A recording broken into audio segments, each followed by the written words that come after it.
നമസ്കാരം. എല്ലാവർക്കും സുഖമാണല്ലോ അല്ലേ? സുഖമാണെന്ന് ഞാനിപ്പോൾ എല്ലാവരും കരുതുകയാണ്. ഞാനിവിടെ പറയുന്നത് ഒരു ഉഗ്രൻ ഹൊറർ കഥയാണ്. ഈ കഥ കേട്ടാൽ നിങ്ങൾ വിചാരിക്കും ചുമ്മാ പറയുകയാണെന്ന്. അങ്ങനെ പറയുകയാണെങ്കിൽ എനിക്കൊന്നുമില്ല. അഥവാ ഇതിൽ നിന്നും എന്തെങ്കിലും ദുരനുഭവം നിങ്ങൾക്കുണ്ടായാൽ ഈ ചാനൽ അതിൽ പ്രവർത്തിക്കുന്നവർ ഉത്തരവാദികളല്ല. അപ്പോൾ ഇനി പോകാം കഥയിലേക്ക്. എൻ്റെ പേര് രഞ്ജിത്ത് എന്നാണ്. ഞാനിവിടെ പറയുന്നത് സെക്കൻഡ് ഷോ കഴിഞ്ഞ് MIT സ്കൂട്ടറിൽ തിരിച്ചെത്തുമ്പോഴുണ്ടായ ഒരു പ്രേതാനുഭവമാണ്. ഞാൻ എൻ്റെ കൂട്ടുകാരനുമൊത്ത് സെക്കൻഡ് ഷോ സിനിമയ്ക്ക് പോയി. വിഷുവിനായിരുന്നു സംഭവം. എൻ്റെ കൂട്ടുകാരൻ വീട്ടിലാക്കിയിട്ട് തിരിച്ചു വരുന്നത് വഴി സമയം 12:15. വഴിയിൽ നിന്നും നായ്ക്കളുടെ ഊരിയിടൽ കേട്ടു.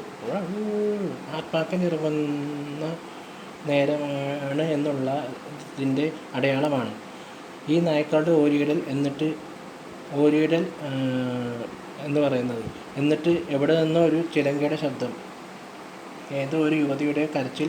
ഞാൻ നോക്കിയപ്പോൾ ഒരു യുവതി വീടിനകത്ത് തീ കൊളുത്തി മരിച്ചതുപോലെ കരച്ചിലാണ്. പെട്ടെന്ന് എവിടെ നിന്നോ ഒരു ശബരിമലയ്ക്ക് പോകുന്ന വാഹനമായ ടെമ്പോ ട്രാവലർ അതുവഴി പോകുന്നത് കണ്ടത് കാരണമാണോ എന്നറിയില്ല. പെട്ടെന്ന് അത് നിൽക്കുകയും ചെയ്തു. പിന്നീട് കണ്ടത് ചിലങ്കയുടെ ശബ്ദം. ഒരു പുഴയുടെ തീരത്ത് ഒരു യുവതി നിൽക്കുന്നു. അതെന്നെ തുറിച്ചു നോക്കി. ഞാൻ അവിടെ നിന്നില്ല. ഞാൻ ഉടൻ തന്നെ എൻ്റെ വീട്ടിലും പുറപ്പെട്ടു. ഭാഗ്യത്തിന് വീട്ടിലെത്തിയ ഞാൻ അത്താഴത്തിന് ശേഷം AC യുടെ ഉറക്കത്തിൽ വീണു. പിറ്റേ ദിവസം ഞാൻ ആ ഭാഗത്ത്